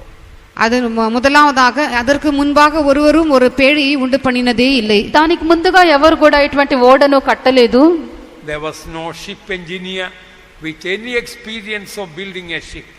கப்பல் இப்ப உண்டு பண்ணக்கூடியதான எந்த அனுபவம் பெற்றதான எந்த இன்ஜினியரும் காணப்படவில்லை. ఈ యొక్క ఓడలను నిర్మాణం చేయనటువంటి ఎటువంటి ఇంజనీర్లు ఆ దినముల్లో కనబడలేదు. Noah was an ordinary man. Bible doesn't say he was a rich man. Noah ஒரு சாதாரணமான மனுஷனாகத்தான் காணப்பட்டான். அவர் ஒரு ஐஸ்வர்யவானாக இருந்தான் என்று வேதாகமும் சொல்வதில்லை. నోవహు ఒక సామాన్యమైన మనుషుడుగానే కనబడి ఉన్నాడు, అతడు ఒక ధనికుడు అని చెప్పి వాక్యం మనకు చెప్పుటలేదు. So much of money needed to build such a huge ship. அவ்வளவு பெரிதான ஒரு பேழையை உண்டாக்கும்படியாக அதிகமான பணம் அவனுக்கு தேவைப்பட்டிருக்கும். అంత పెద్ద ఓడను అతను నిర్మించుటకు అధికముగా అతనికి డబ్బు అవసరమై ఉండును. If God had told Abraham, perhaps it could have been easier, because we see he was a very rich man. Abraham இடத்திலே தேவன் ஒரு பேழை உண்டு பண்ணும்படியாக சொல்லி இருப்பார் என்றால் அவனுக்கு அது மிகவும் எளிதான காரியமாக இருந்திருக்கும். ஏனென்றால் அவன் பெரிய ஐஸ்வர்யவானாக இருந்தான். అబ్రహాం యొద్ద దేవుడి యొక్క కార్యం చెప్పినట్లయితే ఆ యొక్క ఓడను నిర్మించుటకు అతనికి చాలా సులువుగా ఉండును. ఎందుకనగా అబ్రహాము చాలా ధనవంతుడై ఉన్నాడు. So many hundreds of laborers are needed to build that huge ship. இந்த பெரிதான பேழை உண்டாக்கும்படியாக நூற்றுக்கணக்கான வேலைக்காரர்கள் அவசியம். ఈ యొక్క పెద్ద ఓడను నిర్మించుటకు వందల కొలది పనివారు కూలీవారు అవసరమై ఉన్నారు. It could have been easier for Abraham, because Abraham had hundreds of servants born in his house. தன்னுடைய வீட்டிலே பிறந்ததான நூற்றுக்கணக்கான வேலைக்காரர்கள் ஆபிரகாமுக்கு இருந்தபடியினால் இந்த வேலை ஆபிரகாமுக்கு தேவன் கொடுத்திருந்தால் அது மிகவும் எளிதான காரியமாக இருந்திருக்கும். అబ్రహామునకైతే తనకి ఇంటిలోనే జన్మించినటువంటి వందల కొలది పనివారు ఉన్నారు, అందుచేత ఇక ఓడను కట్టుట అబ్రహామునకు చాలా సులువుగా ఉండును. But Noah believed. ஆனால் நோவா விசுவாசித்தான். అయితే నోవహు విశ్వసించెను. What God told that is going to happen, a huge ship, so that all the animals, aperies and human beings, anybody who wants to go in, willing to go, is able to go, such a huge ship could be built, he believed. ஒரு பெரிதான பேழையை கட்டி உண்டாக்குவது ஒரு கூடுமான காரியம்தான் என்று அவன் நம்பினான். அந்த அதற்குள்ளே பிரவேசிக்கும்படியாக விரும்புகிற எல்லா ஜனங்களும் மிருக ஜீவன்களும் யாரெல்லாம் அதற்குள்ளே பிரவேசிக்க வேண்டும் என்று விரும்புகிறார்கள் எல்லோரும் அதற்குள்ளே போகக்கூடிய அளவுக்கு ஒரு பெரிய பேழையை உண்டாக்குவது ஒரு சாத்தியமான காரியம் என்று அவன் நம்பினான். ఒక పెద్ద ఓడను ఇలాగ నిర్మించగలను అని చెప్పి అతను నమ్మి ఉన్నాడు. అన్ని జీవ జంతువులు జత జతలుగా కూడా దానిలోని ప్రవేశించుటకు, నరులు మృగములు అన్ని కూడా ప్రవేశించుటకు అది పట్టునని చెప్పి అతడు విశ్వసించెను. By faith Noah built that ship. విశ్వాసத்தினாலே నోవా அந்த பேழையை உண்டாக்கினான். విశ్వాసమును బట్టి నోవహు ఆ యొక్క ఓడను నిర్మించెను. What is the spiritual meaning of the ship? பேழையின் ஆவிக்குரிய அர்த்தம் என்ன? ఈ యొక్క ఓడ యొక్క ఆత్మీయమైన అర్థమేమి? One meaning is the church of God. ஒரு அர்த்தம் அது தேவனுடைய சபையாக இருக்கிறது. ఒకటి అది దేవుని యొక్క సంఘమై ఉన్నది. Noah did not build that ship with money. Noah பணத்தை கொண்டு அந்த பேழையை கட்டி உண்டாக்கவில்லை. నోవహు డబ్బుతో ఆ యొక్క ఓడను కట్టలేదు. There were mighty people in that country, in the world, that time, renowned people. God did not call them to build the ship.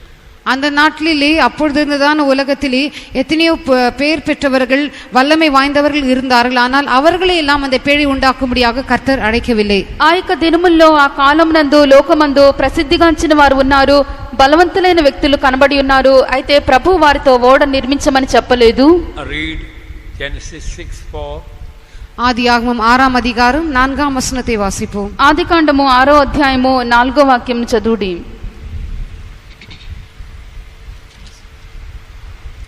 There were giants in the earth in those days, and also after that, when the sons of God came in unto the daughters of men, and they bare children to them, the same became mighty men which were of old, men of renown. அந்நாட்களில் ராட்சதர் பூமியிலே இருந்தார்கள். பின்பு தேவகுமாரர் மனுஷகுமாரத்திகளோட கூடுகிறதினால் இவர்கள் அவர்களுக்கு பிள்ளைகளை பெற்றபோது இவர்களும் பூர்வத்தில் பெயர் பெற்ற மனுஷராகிய பலவான்களானார்கள். See, they were mighty men, renowned men there. God did not choose them to build the ship. இவர்கள் பெயர் பெற்ற மனுஷராகிய பலவான்களாக காணப்பட்டார்கள். ஆனாலும் அந்த பேழையை உண்டாக்கும்படியாக இவர்களை தேவன் எடுத்து பயன்படுத்தவில்லை.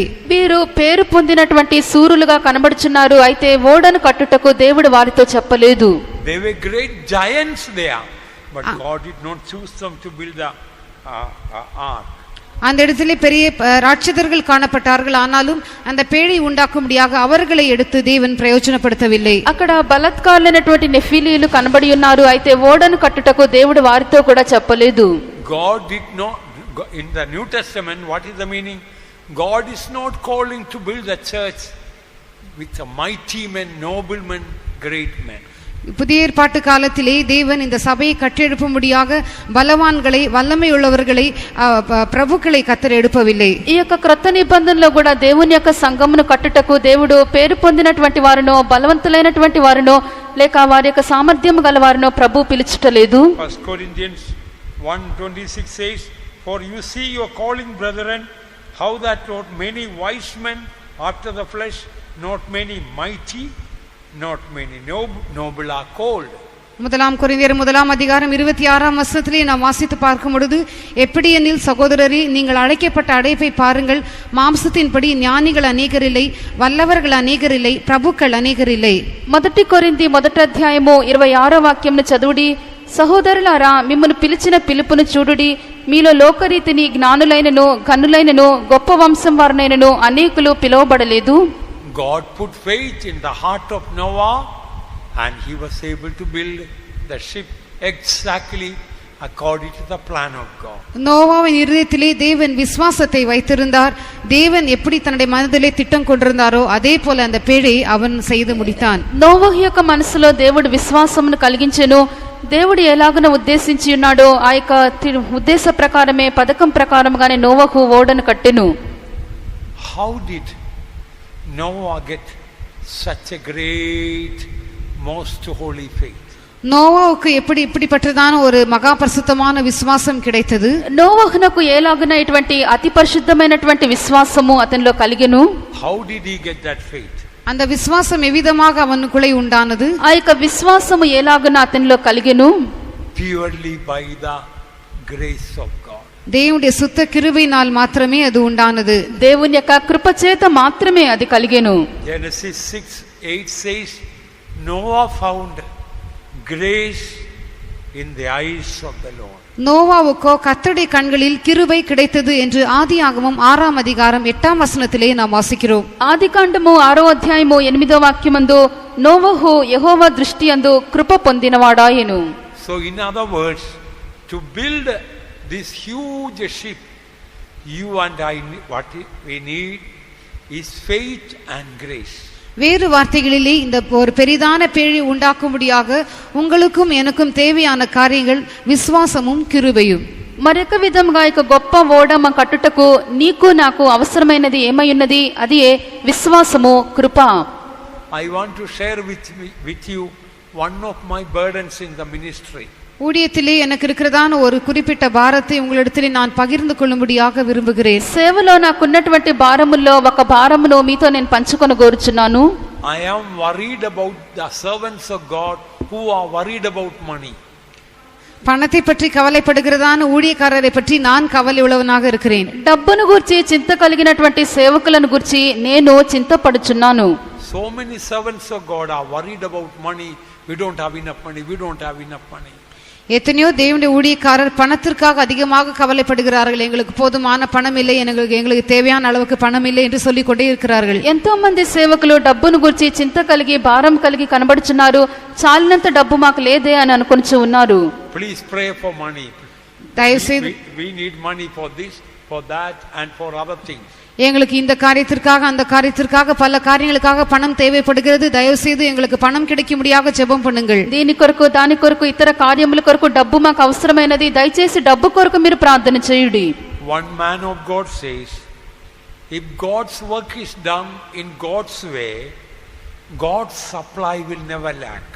ஒரு தேவனுடைய மனிதன் இவ்விதமாக சொல்லுகிறார், தேவனுடைய வேலையை தேவன் விரும்புகிறதான விதத்திலே நாம் செய்வோம் என்றால் தேவன் நமக்கு கொடுக்க வேண்டியதான காரியத்திலே எந்த குறைவும் ஏற்படாது. ఒక దైవజనుడు ఇలాగనే చెప్పెను, దేవుని యొక్క సేవ దేవుడు చెప్పినటువంటి రీతిలోనే ఆ విధానమందు చేయబడినప్పుడు దేవుడు మనకు అనుగ్రహించినటువంటి ఏ కార్యము కూడా అది కొరత కలిగి ఉండదు. I will say it again. If God's work is done in God's way, God's supply will never lack. நான் திரும்பமாக அதை சொல்லுகிறேன். தேவனுடைய வேலை தேவன் எதிர்பார்க்கிறதான அந்த விதத்திலே அந்த முறையிலே நாம் செய்வோம் என்றால் தேவன் அதற்கு கொடுக்க வேண்டியதான எல்லா காரியத்தையும் குறைவில்லாமல் கொடுப்பார். మరొక కార్యం మరొకసారి నేను చెప్పుచున్నాను, దేవుని యొక్క సేవ ఆయన యొక్క పనిని ఆయన చెప్పినటువంటి విధంలోనే దేవుని యొక్క రీతిలోనే మనం చేసినప్పుడు దేవుడు మనకు అనుగ్రహించిన దానిలో ఏదియో లేమి కలుగదు. In other words, dear servants of God, when you face a problem, you desperately need money, kneel down and pray, not to get the money. Lord, is there anything in my life or the way I'm serving you, is there anything I'm displeasing you? That we can kneel down and pray and examine. நம்முடைய ஜீவியத்திலே நம்ம ஊழியத்திலே நமக்கு பணம் தேவைப்படும் பொழுது குறைவுபடும் பொழுது நாம் முழங்காற்படியிட்டு ஜெபிக்கலாம். பணத்திற்காக ஜெபிப்பது அல்ல. கர்த்தாவே, நான் செய்கிறதான வேலையில் ஏதாவது குறைவு இருக்கிறதா, அல்லது நீர் விரும்புகிறதான விதத்தில் செய்யாமல் உம்மை பிரியப்படுத்தாத விதத்திலே ஏதாவது செய்கிறேனா, இதை எனக்கு காண்பித்து தாரும் என்று சொல்லி அதற்காக நாம் ஜெபிக்க வேண்டும். ఒకవేళ మన జీవితం అందు డబ్బు మనకు కొరత కలిగి కనబడినట్లయితే దేవుని యొక్క సన్నిధిలో మన మోకాళ్ళలోనే మనం ప్రార్థింపవచ్చును. మన యొక్క జీవితం పరిశీలించుకొని, ప్రభువా, మీ యొక్క రీతిలో నేను సేవను నేను చేయకుండా ఉన్నానా, మీకు అయిష్టముగా ఏదైనా కార్యం నేను చేయించున్నానని మనం పరిశీలించుకొని మనం ప్రార్థింపవచ్చును. Our God is a rich God and liberal God. நம்முடைய தேவன் மிகவும் ஐஸ்வர்யமுள்ளவர், அவர் மிகவும் தாராளமான தேவன். మన యొక్క దేవుడు ఐశ్వర్యవంతుడు, ఆయన ధారాళముగా అనుగ్రహించువాడు. He is not stingy. அவர் பிசினித்தனம் பண்ணுகிறவர் அல்ல. ఆయన ఒక పిసినారి కాడు. When he took the 5 loaves and blessed, multiplied, gave to all the 5,000 apart from women and children, plus 12 baskets full. அவர் 5 அப்பங்களை எடுத்து ஜெபித்து அதை மற்றவர்களுக்கு பிட்டு கொடுத்த பொழுது ஸ்திரீகளும் பிள்ளைகளும் இல்லாமல் 5000 புருஷருக்கு மேலே அதை புசித்தார்கள். அது பிற்பாடு 12 கூட நிறைய அவர்கள் துணிக்கைகள் எடுத்ததாக நாம் பார்க்கிறோம். 5 రొట్టెలను 2 చేపలను యేసు ఆశీర్వదించి జనులందరికీ కూడా పంచిపెట్టినప్పుడు స్త్రీలు పిల్లలు కాకుండా పురుషులు 5000 మంది దాన్ని భుజించి ఉన్నారు. అంతేకాక మిగిలినటువంటి ముక్కల వారు 12 గంపల నిండా వారు ఎత్తిరి. God wants to make us rich in faith so that we may give and give and give.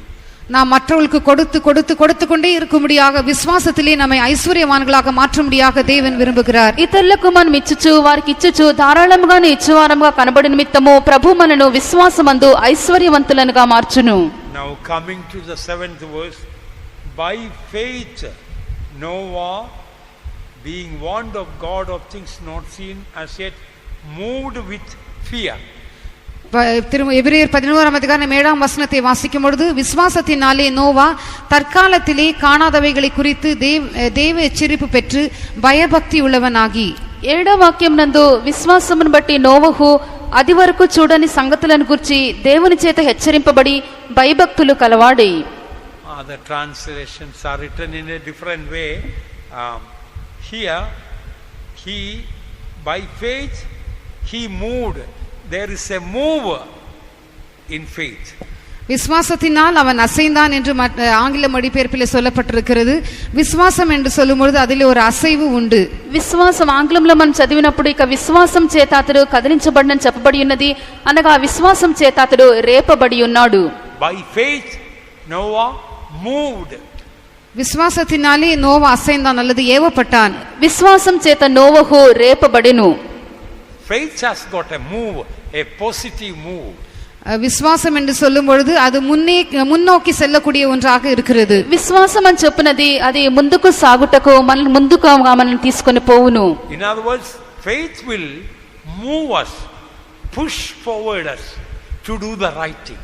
வேறு வார்த்தைகளிலே நாம் சரியான காரியத்தை செய்யும்படியாக விசுவாசமானது நம்மை தூண்டி நம்மை ஏவி நம்மை முன்னேறி செல்லும்படியாக செய்கிறது. అదేమనగా ఒక మంచి కార్యం మనం చేయుటకు ఇక విశ్వాసం మనల్ని కదుల్చును. అనగా విశ్వాసం మనల్ని మంచి కార్యం చేయుటకు మనల్ని రేపుచున్నదిగా కనబడుచున్నది. If you will carefully listen only some of the things now I am going to share, you may understand. நீங்கள் மிகவும் கவனமாய் கேட்டால் மாத்திரமே இப்பொழுது நான் பகிர்ந்து கொள்கிறதான காரியங்களை உங்களால் விளங்கிக் கொள்ள முடியும். మీరు చాలా జాగ్రత్తగా వినినప్పుడు మాత్రమే ఇప్పుడు నేను చెప్పబోనటువంటి కొన్ని విషయములు మీకు అర్థమవును. Faith will give you the power to do the right thing. சரியான காரியத்தை செய்யக்கூடியதான வல்லமை விசுவாசமானது உங்களுக்கு கொடுக்கும். సరి అయినటువంటి కార్యమును చేయుటకు శక్తి విశ్వాసము మీకు అనుగ్రహించును. So the right thing for Noah to do was to build a ship. Noah செய்ய வேண்டியதான சரியான காரியம் என்னவென்றால் பேழையை உண்டாக்குவது. నోవహు చేయవలసినటువంటి సరియైన కార్యం ఏదనగా ఓడను నిర్మించుట. Faith helps us to do the right thing, the power to do the right thing, no matter whatever may be adverse situations. நம்மை சுற்றில் இருக்கிறதான சூழ்நிலைகள் எவ்வளவு எதிர்மாறாக காணப்பட்டாலும் சரி, விசுவாசமானது சரியான காரியத்தை செய்யும்படியாக நமக்கு வல்லமையை கொடுக்கக்கூடியதாக இருக்கிறது. మన చుట్టూ ఉన్నటువంటి కార్యములు పరిస్థితులన్నీ కూడా ఎంత ప్రతికూలంగా మనకు కనబడుచున్ననో సరి అయినటువంటి కార్యమును చేయుటకు శక్తిని విశ్వాసము మనకు అనుగ్రహించుచున్నది. Now please listen. What is the true meaning of freedom? విడుదల என்று சொல்லும் பொழுது, சுதந்திரம் என்று சொல்லும் பொழுது அதன் மெய்யான அர்த்தம் என்ன? స్వాతంత్రం అని చెప్పినప్పుడు దాని యొక్క నిజమైన అర్థం ఏమి? Freedom means, say I am a free man. What does that mean? நான் விடுதலை பெற்றவன் என்று சொல்லும் பொழுது அதன் கருத்து என்ன? నేను స్వతంత్రుడను అని చెప్పినప్పుడు దాని యొక్క అర్థం ఏమి? The true freedom is the power to do the right thing. மெய்யான விடுதலை என்று சொல்லும் பொழுது சரியான காரியத்தை செய்யக்கூடியதான வல்லமை பெற்றிருப்பதே மெய்யான விடுதலை. నిజమైన స్వాతంత్రం అని చెప్పినప్పుడు సరియైన కార్యం మనం చేయుటకు కల శక్తి ఉన్నది. People in the world, they do not know what is true freedom. மெய்யான விடுதலை என்றால் என்ன என்பதை இந்த உலகத்தின் ஜனங்கள் அறியாதவர்களாக இருக்கிறார்கள். నిజమైన స్వాతంత్రం ఏమైనదని చెప్పి లోకంలో ఉన్నటువంటి జనులకు అర్థమవుతలేదు. If the Son makes you free, you are free indeed. குமாரன் உங்களை விடுதலையாக்கினால் நீங்கள் மெய்யாகவே விடுதலை ஆவீர்கள். కుమారుడు మిమ్మలను స్వతంత్రులుగా చేసినట్లయితే నిశ్చయముగా మీరు స్వతంత్రులై ఉన్నారు. So what is the true freedom? ஆகவே மெய்யான விடுதலை என்றால் என்ன? నిజమైన స్వాతంత్రం అనగా ఏమి? True freedom is the power to do the right thing. மெய்யான விடுதலை என்றால் சரியான காரியத்தை செய்வதற்கு உரியதான வல்லமை. నిజమైన స్వాతంత్రం అనగా సరియైన కార్యమును చేయుటకైనటువంటి శక్తి. I will give you an example. நான் உங்களுக்கு ஒரு உதாரணத்தை சொல்கிறேன். ఒక ఉదాహరణ చెప్పేదును. There is a chain smoker and I am telling brother, sir, get rid of this your chain smoking. இடைவிடாமல் புகை பிடிக்கிறதான ஒரு நபர் இருக்கிறார் என்று வைத்துக் கொள்வோம். நான் அவரை பார்த்து, ஐயா இந்த புகை பிடிக்கிறதான பழக்கத்தை விட்டுவிடுங்கள் என்று நான் சொல்லுகிறேன். విడవకుండా పొగ త్రాగినటువంటి ఒక మనుషుడున్నాడు. నేను అతనితో నీవు ఇలాగన పొగ త్రాగుటాన్ని విడిచిపెట్టవల్లని నేను చెప్పేదును. You will be coughing and finally you end up with lung cancer and you may die. நீ இப்படியே செய்து கொண்டிருந்தால் இருமல் வரும், பிற்பாடு நுரையீரலிலே புற்றுநோய் உண்டாகி நீர் மரித்து போவீர். నీవు ఇలాగనే చేయించుండినట్లయితే అధికంగా నీకు దగ్గు వచ్చును, పిమ్మట నీకు ఊపిరితిత్తుల్లో కూడా క్యాన్సర్ వచ్చి నువ్వు చనిపోదువు. But he may say, who are you to tell that? I have the freedom to smoke. அவன் என்னை பார்த்து இதெல்லாம் எனக்கு சொல்வதற்கு நீ யார், எனக்கு இதெல்லாம் செய்வதற்கு குறியதான விடுதலை ఉరిமை உண்டு என்று சொல்வான். ఒకవేళ అతడు ఇవన్నీ కూడా నాతో చెప్పుటకు మీరెవరు, ఇదంతా కూడా చేయుటకు నాకు స్వాతంత్రం ఉన్నదని చెప్పిన ఎడల, I have the money, I have the freedom to smoke. Who are you to stop me?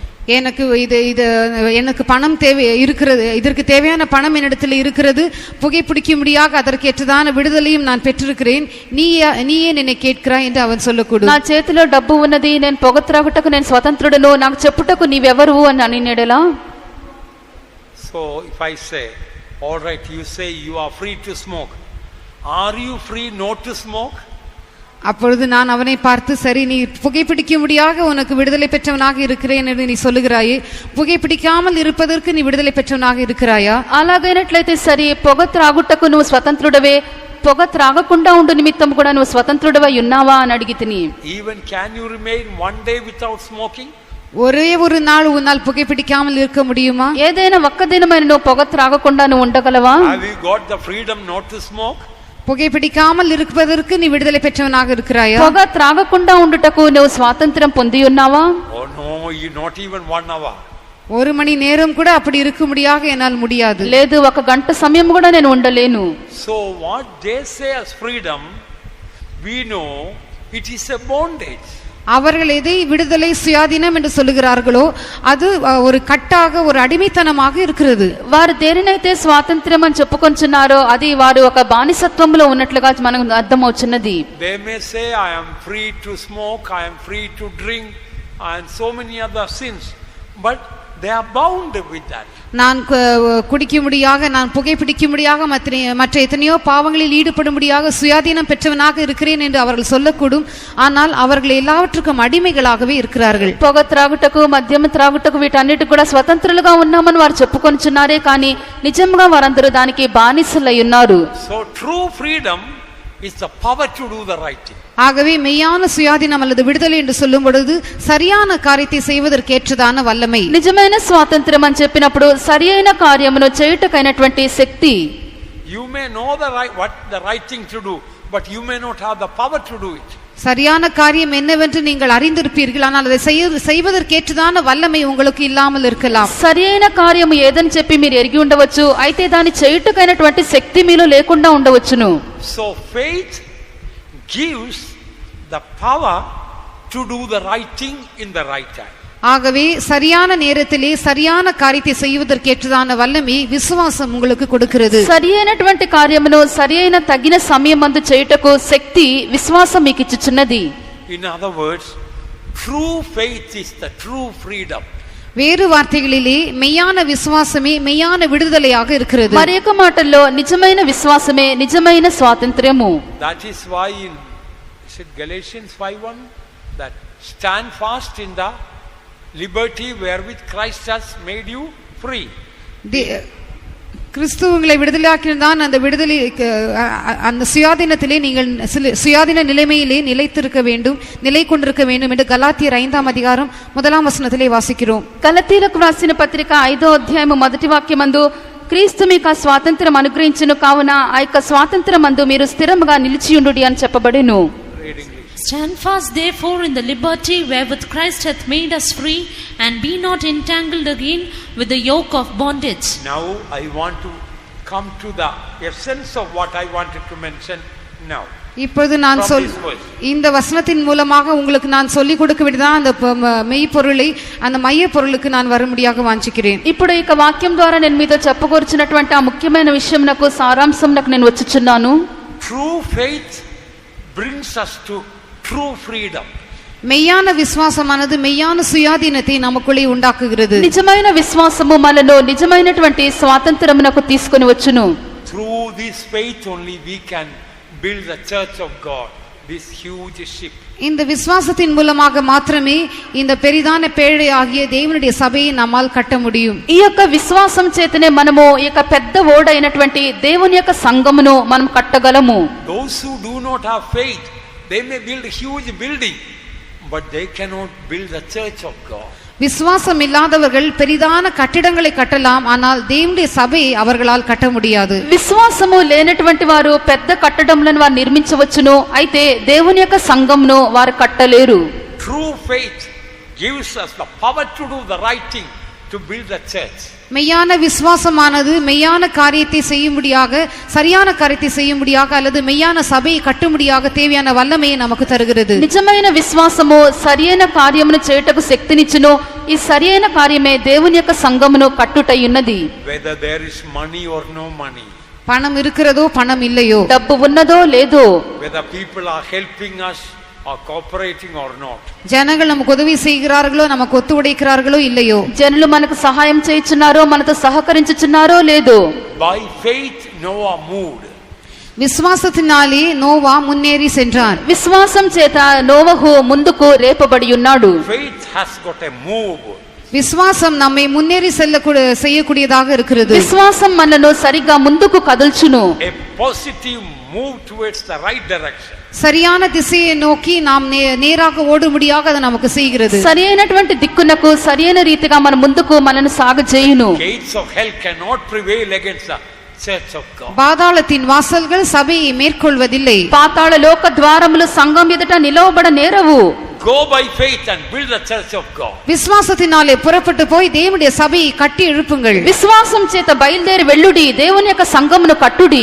You don't need money, you need faith and grace. உங்களுக்கு பணம் தேவையில்லை, விசுவாசமும் கிருபையுமே அவசியம். మీకు డబ్బు అక్కరలేదు, విశ్వాసము కృప మీకు చాలును. You will have true freedom, you will bring others to true freedom. நீங்கள் மெய்யான சுயாதீனத்தை பெற்றவர்களாக இருப்பீர்கள், மற்றவர்களையும் மெய்யான சுயாதீனத்திற்கு நேராக வழிநடத்தக்கூடியவர்களாக இருப்பீர்கள். నిజమైన స్వాతంత్రం మీరు కలవారయుందురు, ఇతరులను కూడా నిజమైనటువంటి స్వాతంత్రమునకు మీరు నడిపించువారయుందురు. Everybody cannot build the church. எல்லோருமே சபையை கட்ட முடியாது. ప్రతి ఒక్కరు కూడా సంఘమును కట్టలేరు. God has called you and me to build the church of God. தேவனுடைய சபையை கட்டும்படியாக தேவன் உங்களையும் என்னையும் அழைத்திருக்கிறார். నిన్ను నన్ను దేవుడు దేవుని యొక్క సంఘమును కట్టుటకు ఆయన పిలిచెను. Noah found grace in the eyes of God. Noah தேவனுடைய கண்களிலே கிருபை பெற்றான். నోవహు యెహోవా యొక్క దృష్టిలో కృప పొందెను. Make a consecration, Lord, I will never get worried about money. கர்த்தாவே, ஒருபோதும் பணத்தை பற்றி நான் கவலைப்படவே மாட்டேன் என்று ஒரு பிரதிஷ்டையை செய்யுங்கள். ప్రభువా, ఎన్నడూ కూడా డబ్బును గురించి నేను చింతపడను అని ప్రతిష్ఠ నువ్వు చేయుము. I'm not going to be worried and burdened about money. That is not my call. பணத்தை பற்றி நான் கவலைப்பட போவதில்லை, அதை பற்றி நான் பாரமடைய போவதில்லை, ஏனென்றால் அது என்னுடைய அழைப்பு அல்ல. డబ్బును గురించి నేను చింతపడను, దానిని గురించి నేను భారం కలిగి ఉండను, ఎందుకనగా అది నా యొక్క పిలుపు కాదు. My God shall supply all your need out of the riches in glory. என்னுடைய தேவன் தன்னுடைய மகிமையின் ஐஸ்வரியத்தின்படியே உங்களுடைய எல்லா தேவைகளையும் நிறைவாக தருவார். నా దేవుడు తన యొక్క మహిమ ఐశ్వర్యమును బట్టి మీ యొక్క ప్రతి అవసరతను తీర్చును. Come on, grow in faith. வாருங்கள், விசுவாசத்திலே நாம் வளருவோம். అందరూ రండి, విశ్వాసములో మనం ఎదిగెదము. That will make us free. அதுவே நம்மை சுயாதீனம் உள்ளவர்களாக மாற்றும். అది మనల్ని స్వతంత్రులుగా చేయును. Millions of people are bound in the world. கோடிக்கணக்கான ஜனங்கள் இந்த உலகத்திலே கட்டப்பட்டிருக்கிறார்கள். లోకమందు కోట్ల కొలది జనులు బంధించబడి ఉన్నారు. They don't have the true freedom. They don't know what is the true freedom. அவர்களுக்கு மெய்யான சுயாதீனம் இல்லை. மெய்யான சுயாதீனம் என்றால் என்ன என்பதை அறியாதவர்களாக இருக்கிறார்கள். వారికి నిజమైన స్వాతంత్రం లేదు, నిజమైన స్వాతంత్రం అనగా ఏమో వారు తెలుసుకోనలేదు. They are bound with the cares of this world. இந்த உலக கவலையினால் அவர்கள் கட்டப்பட்டிருக்கிறார்கள். ఐహికమైన చింతల చేత వారు బంధించబడి ఉన్నారు. God has set you free by faith. Go and set others free by faith. தேவன் விசுவாசத்தினாலே உங்களை விடுதலை ஆக்கியிருக்கிறார். நீங்கள் விசுவாசத்தோடு போய் மற்றவர்களை விடுதலை ஆக்குங்கள். విశ్వాసమును బట్టి ప్రభువు నిన్ను స్వతంత్రునిగా చేసి ఉన్నాడు. నువ్వు బయలుదేరి వెళ్ళుము, ఇతర జనులను నువ్వు విడుదల చేసి స్వతంత్రులుగా చేయుము. May God bless us. కర్తర్ நம்மை ప్రభువు ఆశీర్వదించుగాక. మనల్ని ఆశీర్వదించును గాక. Hallelujah. Praise the Lord. Praise the Lord. Praise the Lord. விசுவாசத்தினாலே மகிமை காணவே பரிசுத்தரே என்னை அழைத்தீர். விசுவாசத்தினாலே மகிமை காணவே பரிசுத்தரே என்னை அழைத்தீர். விசுவாசத்தினாலே நான் நித்தம் கண்டு உம்முகம் விசுவாச பாதையில் முன் செல்லவே. விசுவாசத்தினாலே நான் நித்தம் கண்டு உம்முகம் விசுவாச பாதையில் முன் செல்லவே. விசுவாசத்தினாலே மகிமை காணவே பரிசுத்தரே என்னை அழைத்தீர். விசுவாசத்தினாலே மகிமை காணவே பரிசுத்தரே என்னை அழைத்தீர். விசுவாசத்தினாலே நான் நித்தம் கண்டு உம்முகம் விசுவாச பாதையில் முன் செல்லவே. விசுவாசத்தினாலே நான் நித்தம் கண்டு உம்முகம் விசுவாச பாதையில் முன் செல்லவே. விசுவாசத்தினாலே மகிமை காணவே பரிசுத்தரே என்னை அழைத்தீர். விசுவாசத்தினாலே மகிமை காணவே பரிசுத்தரே என்னை அழைத்தீர். விசுவாசத்தினாலே நான் நித்தம் கண்டு உம்முகம் விசுவாச பாதையில் முன் செல்லவே. விசுவாசத்தினாலே நான் நித்தம் கண்டு உம்முகம் விசுவாச பாதையில் முன் செல்லவே. விசுவாசத்தினாலே நான் நித்தம் கண்டு உம்முகம் விசுவாச பாதையில் முன் செல்லவே.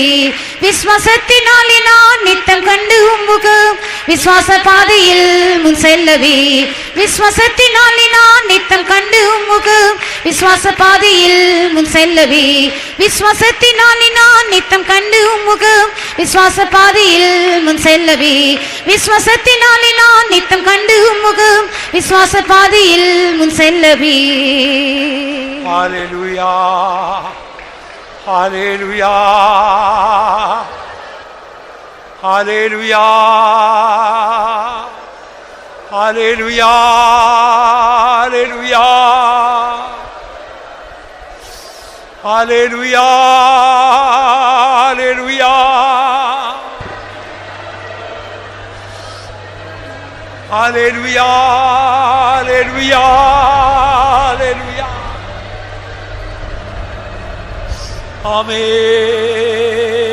Amen. Hallelujah. Hallelujah. Praise the Lord. Praise the Lord. Praise the Lord. Praise the Lord. Praise the Lord. Praise the Lord. Praise the Lord. Praise the Lord. Praise the Lord. Praise the Lord. Praise the Lord. Praise the Lord. Praise the Lord. Praise the Lord. Praise the Lord. Praise the Lord. Praise the Lord. Praise the Lord. Amen. விசுவாசத்தினாலே நான் நித்தம் கண்டு உம்முகம் விசுவாச பாதையில் முன் செல்லவே. விசுவாசத்தினாலே நான் நித்தம் கண்டு உம்முகம் விசுவாச பாதையில் முன் செல்லவே. விசுவாசத்தினாலே நான் நித்தம் கண்டு உம்முகம் விசுவாச பாதையில் முன் செல்லவே. விசுவாசத்தினாலே நான் நித்தம் கண்டு உம்முகம் விசுவாச பாதையில் முன் செல்லவே. விசுவாசத்தினாலே நான் நித்தம் கண்டு உம்முகம் விசுவாச பாதையில் முன் செல்லவே.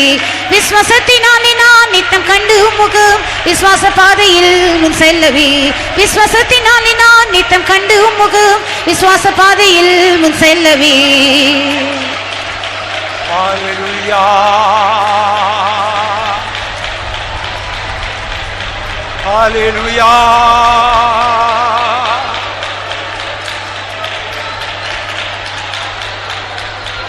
Hallelujah.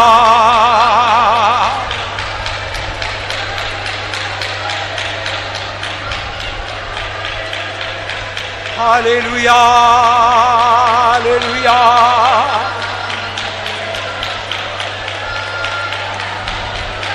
Hallelujah. Hallelujah.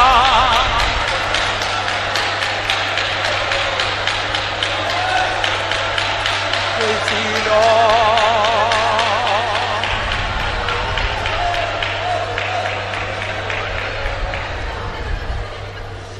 The Lord may grant the grace that we may become rich in faith. Let's praise God. விசுவாசத்திலே நாம் ஐஸ்வர்யவான்களாய் மாறும்படியாக கர்த்தர் நமக்கு கிருபை தரும்படியாக நாம் ஸ்தோத்திரம் பண்ணுவோம். విశ్వాసమందు మనం భాగ్యవంతులుగా ఐశ్వర్యవంతులుగా మారుటకు ప్రభువు మన కృప అనుగ్రహించినట్లుగా స్తోత్రించెదము. Praise the Lord, praise the Lord, praise the Lord, praise the Lord, praise the Lord, praise the Lord, praise the Lord, praise the Lord, praise the Lord. ஜெபம் பண்ணுவோம். எங்கள் நல்ல இயேசுவே, இந்த நல்ல வேலைக்காக மற்றும் சுவாமி இந்த கால வேளையில் நேரங்கள் தந்த திவ்ய ஆலோசனைகளுக்காக சூத்திரம் உடைக்கிறவுள்ள வசனத்துக்கு எங்களை ஒப்படைக்கிற சுவாமி அன்படி ஜீவிக்கு எங்களுக்கு ஏராளமான கிருபை தர முடியாமல் வேண்டிக் கொள்கிறோம். ஆண்டவரே, விசுவாசம் இல்லாமல் தேவனுக்கு பிரியமாக இருப்பது கூடாத காரியம் நாங்கள் அறிந்திருக்கிறபடினாலும் துதிக்கிறோம். விசுவாசிக்கிறவர்கள் தேவன் உண்டென்று விசுவாசிக்க வேண்டும் என்று நாங்கள் அறிந்திருக்கிற சுவாமி, இதில் வெறியதப்பட்டவராக இருக்கிறபடினாலும் மறைத்து கொண்டிருக்கிறபடினாலும் நம்ம கருத்தாக தேட வேண்டியவர்களாக இருக்கிறோம் என்று அறிந்திருக்கிறபடினாலும் ஸ்தோத்திரம் ஆண்டவரே. ஆனபடினாலும் எப்பொழுதும் கருத்தாக தேட எங்களுக்கு ஏராளமான கிருபை தர முடியாமல் வேண்டுகிறோம். விசுவாசத்தினால் நோவா காணாதவளை குறித்த தேவ எச்சரிப்பு பெற்று விசுவாசமுடனாகி பேழை ஒன்று பண்ணினால் நாங்கள் காண்கிறோம் ஆண்டவரே. அன்படினால் நாமும் கூட விசுவாசத்தின் மூலமாக தைரியமாக கர்த்தாவாக மறந்து கொண்டு விசுவாசத்தில் வீரர்களாக காணப்பட எங்களுக்கு கிருபை தர முடியாமல் வேண்டுகிறோம். காணாதவளை குறித்த தேவ எச்சரிப்பு பெற்று விசுவாசமுடனாக காணப்பட எங்களுக்கு கிருபைதார சுவாமி. சரியான காரியங்களை சரியான நேரத்தில் செயல்களாக தேவகரணமை பெற்றுக்கொள்ள கிருபைதார சுவாமி. விசுவாசத்தில் வந்தவர்களாக காணப்பட கிருபைதார மகா பரிசுத்தமான விசுவாசத்தின் மேல் எங்களை கட்டிக்கொண்ட எங்களுக்கு கிருபை தர முடியாமல் வேண்டிக்கொள்கிற சுவாமி. கடைசி வரைக்கும் இந்த விசுவாசம் நாங்கள் பாதுகாத்து கொண்டு சபை கட்டதுக்கு தகுதியுள்ளவர்களாக காணப்படுறது கிருபை தர முடியாமல் வேண்டிக்கொள்கிறோம். எப்பொழுதும் மறைந்திருந்து பிரயோஜனப்படும் பாதுகாக்கப்படும் அநேருக்கு ஆசீர்வாதமாய் காணப்படும். நீர் வரும்போது சந்திக்கும் எங்களை யாவரையும் தகுதிப்படுத்தும். இயேசு நாமத்தை கேட்கிறோம் பிதாவே. Now may the grace of our